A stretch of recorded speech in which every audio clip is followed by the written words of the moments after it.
নমো ভগবতে বাসুদেবায়। আমার প্রিয় দর্শক বন্ধুকে আমার আন্তরিক অভিনন্দন, শুভেচ্ছা ও ভালোবাসা জানাই। আমি আশা করি অনাদির আদি গোবিন্দের অশেষ করুণায় আপনারা সকলেই কুশল আছেন। আজ আপনাদের কাছে যে বিষয়টি নিয়ে আলোচনা করতে চলেছি, মঙ্গলের প্রবেশ নিজের রাশিতে অর্থাৎ মেষ রাশিতে 11ই মে 2026 থেকে 21শে জুন 2026 পর্যন্ত মেষ রাশিতে অবস্থান করবে। 3টি নক্ষত্রের মাধ্যমে রাশিটি অতিক্রান্ত করবে। তাই মেষ রাশি বা মেষ লগ্নের জাতক জাতিকারা আপনারা কেমন ফল পেতে চলেছেন তা আমি আচার্য কমল শাস্ত্রী আপনাদের কাছে এই ভিডিওতে বিস্তারিতভাবে আলোচনা করব। ধৈর্য সহকারে আপনারা ভিডিওটি দেখবেন।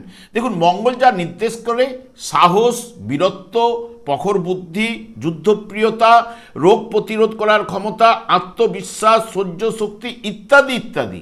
এবং এই যে মঙ্গল নিজের গৃহে গোচর অত্যন্ত শক্তিশালী। তবে যার জন্মকালীন মঙ্গল অশুভ, দুর্বল, পীড়িত থাকলে দাম্পত্য কলহ, অপারেশন, অ্যাক্সিডেন্ট, কলহ বিবাদে জড়িয়ে পড়া, রাগের বশে যে কোনো অশুভ কাজ কিন্তু করে ফেলতে পারে। এবং মঙ্গল যখন অশ্বিনী নক্ষত্রে অর্থাৎ কেতুর নক্ষত্রে যখন প্রবেশ করবে ঠিক 11ই মে থেকে 28শে মে পর্যন্ত, এবং কেতুও ঠিক নেচারটা হচ্ছে ঠিক মঙ্গলের মতো, বা দুজনের মধ্যে একটা হঠকারিতা ব্যাপার কিন্তু থাকেই। তাই আপনার মধ্যে সাহস, উদ্যম এবং কর্মশক্তি বহু গুণ কিন্তু বৃদ্ধি পাবে, এবং দীর্ঘদিনের আটকে থাকা কাজে গতি আসতে পারে, এবং সাহসী সিদ্ধান্ত নিতে আপনি কিন্তু সক্ষম হবেন। আর্থিক অনটন দূর হবার সম্ভাবনাও কিন্তু এই নক্ষত্রে কিন্তু আপনাদের প্রদান করবে।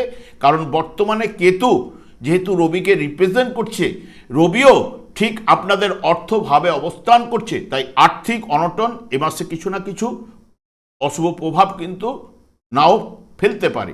মঙ্গল যখন ভরণী নক্ষত্রে প্রবেশ করবে 29শে মে থেকে 16ই জুন পর্যন্ত, এই ভরণী নক্ষত্রটি অ্যাকচুয়াল হচ্ছে ভরণ পোষণ বা পূর্ব জন্মের প্রতীক।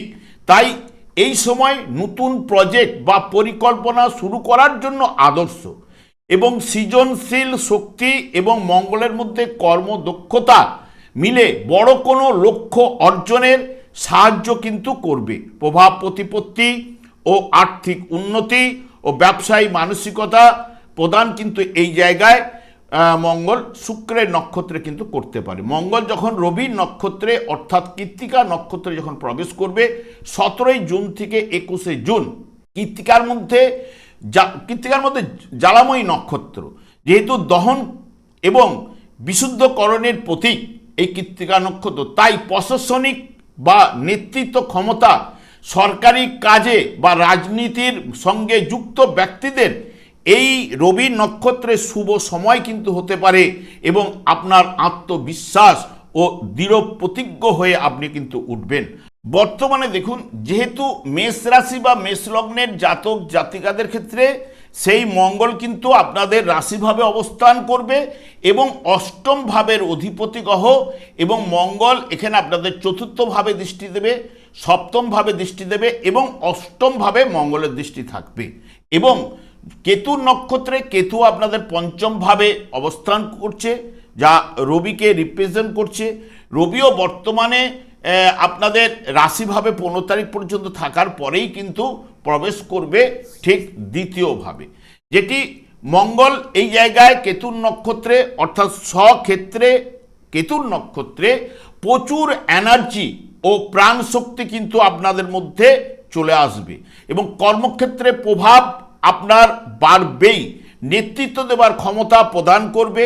কেতু মস্তকহীন, তাই দ্রুত সিদ্ধান্ত নেওয়ার ক্ষমতা এবং পেশাগত জীবনে হঠাৎ উন্নতির সুযোগ, এবং বিশেষ করে যারা পুলিশে রয়েছেন, সেনাবাহিনীতে রয়েছেন, খেলাধুলার মধ্যে যারা যুক্ত রয়েছেন, বা রিয়েল অ্যাসেটের সঙ্গে যুক্ত ব্যবসা বাণিজ্যের সঙ্গে যারা রয়েছেন, তাদের ক্ষেত্রে শুভ সময় কিন্তু এই 11ই মে থেকে ঠিক 28শে মে পর্যন্ত। এবং মঙ্গলের মধ্যে কি রয়েছে, মঙ্গলের মধ্যে এই যে মঙ্গল ও কেতু দুজনেই কিন্তু হঠকারী গ্রহ।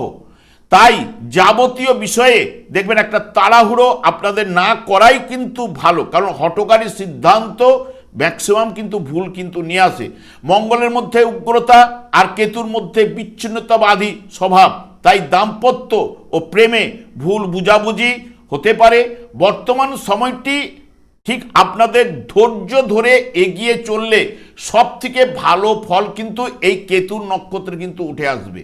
এবং মঙ্গল যখন শুক্রের নক্ষত্রে প্রবেশ করবে 29শে মে থেকে 16ই জুন পর্যন্ত ভরণী নক্ষত্র অর্থাৎ শুক্রের নক্ষত্রে, যেটি বিশেষ করে মঙ্গল আপনাদের ঠিক রাশিভাবেই অবস্থান করছে। অষ্টম ভাবের অধিপতি গ্রহ, চতুর্থ ভাবের উপরে দৃষ্টি, সপ্তম ভাবের উপরে দৃষ্টি, অষ্টম ভাবের উপরে দৃষ্টি। শুক্র ঠিক ওই সময়ে আপনাদের তৃতীয় ভাবে এবং চতুর্থ ভাবে অবস্থান করবে। এবং তৃতীয় ভাবে যখন অবস্থান করবে আপনাদের ক্ষেত্রে সপ্তম ভাবের অধিপতি গ্রহ এবং বিশেষ করে নবম ভাবের উপরে দৃষ্টি পড়বে। যখন চতুর্থ ভাবে অবস্থান করবে তখন কর্মভাবের উপরে দৃষ্টি পড়বে, যেটি বিশেষ করে এই ভরণী নক্ষত্রে কর্মক্ষেত্রে নতুন কোনো দায়িত্ব পাওয়ার সম্ভাবনা বা সুযোগ কিন্তু এনে দিতে পারে। কঠোর পরিশ্রমের সুফল এই সময় আপনারা হাতে নাতে পেতে পারেন। চাকুরিতে পদোন্নতি, দীর্ঘদিনের বাড়ি বা গাড়ি কেনার স্বপ্ন আপনাদের পূরণ হতে পারে ঠিক এই সময়ে। আর্থিক উন্নতি এবং নতুন বিনিয়োগ থেকে আপনি মুনাফা অতি অবশ্যই আসতে পারে।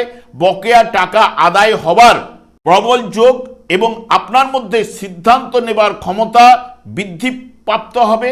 সমাজে আপনার প্রতিপত্তি ও মান সম্মান অতি অবশ্যই বাড়বে এবং পরিবারে কোনো পুরনো সমস্যা যদি থেকে থাকে তা কিন্তু মিটে যেতে পারে। সদস্যদের সঙ্গে সুসম্পর্ক কিন্তু তৈরি হবে। তবে আপনাদের খেয়াল রাখতে হবে আবেগের বশে বা জেদের বশে কোনো হঠকারী সিদ্ধান্ত না নেওয়াই কিন্তু ভালো। তবে এই জায়গায় আশাতীত লাভ এবং মায়েরও স্বাস্থ্য বা মায়ের সাহায্য লাভের সম্ভাবনা এই নক্ষত্রে কিন্তু দিতে পারে। এবং মঙ্গল যখন রবি নক্ষত্রে অর্থাৎ কৃত্তিকা নক্ষত্রে প্রবেশ করবে 17ই জুন থেকে 21শে জুন, এবং মঙ্গলও ঠিক আপনাদের রাশিভাবে অবস্থান করছে। অষ্টম ভাবে এর অধিপতি গ্রহ, চতুর্থ ভাবের উপরে দৃষ্টি, সপ্তম ভাব অষ্টম ভাবের উপরে মঙ্গলের দৃষ্টি ঠিক ওই সময় পড়বে। এবং রবিও মাস জুড়ে আপনাদের ঠিক দ্বিতীয় ভাবে বৃষ রাশিতে অবস্থান করবে এবং অষ্টম ভাবের উপর রবির দৃষ্টি কিন্তু থাকবে, যে রবি আপনাদের ক্ষেত্রে পঞ্চম ভাবের অধিপতি গ্রহ, যা জাতক জাতিকাদের মধ্যে সাহস ও আত্মবিশ্বাস এই রবির নক্ষত্রে বৃদ্ধি কিন্তু হবেই। এবং যে কোনো কঠিন পরিস্থিতি আপনি মোকাবিলার করার শক্তি প্রদান কিন্তু এই জায়গায় করবেই। এবং নেতৃত্বের গুণাবলী আপনার মধ্যে প্রকাশ হতে পারে বা প্রকাশ করতে এরা কিন্তু সাহায্য করবে। যারা প্রশাসনিক কাজে এবং পুলিশে রয়েছেন, সেনাবাহিনীতে রয়েছেন বা ইঞ্জিনিয়ারিং পেশার সঙ্গে যুক্ত তাদের ক্ষেত্রে শুভ সময় কিন্তু এই ঠিক রবির নক্ষত্রে। এবং চাকরির সুযোগ বা কর্মক্ষেত্রে পদোন্নতির সম্ভাবনা প্রবল যোগ। ব্যবসায়ীরা বা বড় লাভের সম্ভাবনা এনে দেবে। এবং ছাত্রীরা যারা সরকারি চাকরির পরীক্ষার প্রস্তুতি নিচ্ছেন তারা বর্তমান সময়ে যদি কোনো পরীক্ষা থেকে থাকে তাদের ক্ষেত্রে কিন্তু সফল হওয়ার সম্ভাবনা কিন্তু এনে দিতে পারে। মঙ্গল সাধারণত জমি বাড়ি কেনাবেচার ইচ্ছা পূরণও আপনাদের করতে পারে। পৈতৃক সম্পত্তি লাভের যোগও কিন্তু প্রদান করতে পারে, যেহেতু রবি পিতৃকারক গ্রহ। এবং রবি মঙ্গলের মধ্যে তেজ থাকার কারণে জেদ ও রাগ কিন্তু আপনার বাড়তে পারে। তাই খিটমিটে মেজাজ দাম্পত্য জীবনে মতান্তরও কিন্তু ঘটাতে পারে। এবং এই যে রাগের বশে নানান অশুভ ইঙ্গিতও কিন্তু প্রদান করতে পারে। এই জায়গাগুলোতে আপনাদের যাদের দুর্বল পীড়িত থাকলে জন্মকালীন একটু সজাগ কিন্তু থাকতে হবে। তবে মঙ্গল এই জায়গায় যখন প্রবেশ করবে 11ই মে প্রবেশ করছে, 15 তারিখ পর্যন্ত এই যে রবি বুধ একসঙ্গে অবস্থান করবে এটাও কিন্তু অনেকের ক্ষেত্রে শুভ প্রভাব কিন্তু এনে দিতে পারে। এবং এই যে রবি বুধ মঙ্গল, যেহেতু এখানে বুধ ও ষষ্ঠ ভাবের অধিপতি গ্রহ, এই যে শ্রমের বিনিময়ে রোজগার করার জায়গাটাকে ভালো মতো প্রদান করতে পারে। অনেকের ক্ষেত্রে ফাটকায় বা যে কোনো দিক থেকে অর্থ প্রাপ্তির যোগও কিন্তু এনে দিতে পারে। আমি আর দীর্ঘায়িত না করে আমি আচার্য কমল শাস্ত্রী প্রত্যেক বুধবার এবং শুক্রবার সন্ধ্যা 8:30 এই ইউটিউব চ্যানেলে লাইভ অনুষ্ঠান করে থাকি। ঠিক ওই সময় আমাকে ফোন করলে আপনারা নিজেদের ভাগ্য বিষয়ে জানতে পারবেন। তাছাড়া বিভিন্ন ধরনের ভিডিও আপলোড করে থাকি, সেগুলি পাওয়ার জন্য আমার চ্যানেলটাকে সাবস্ক্রাইব করে বেল আইকনে ক্লিক করে রাখুন। যখন আমি লাইভ অনুষ্ঠান বা যে কোনো ভিডিও আপলোড করলে আপনাদের নোটিফিকেশন পৌঁছে যাবে। আমি অনাদির আদি গোবিন্দের কাছে প্রার্থনা করি আপনারা ভালো থাকুন, সুস্থ থাকুন, আনন্দে থাকুন। আজ এই পর্যন্ত, পরে ভিডিও দেখা হচ্ছে। নমস্কার।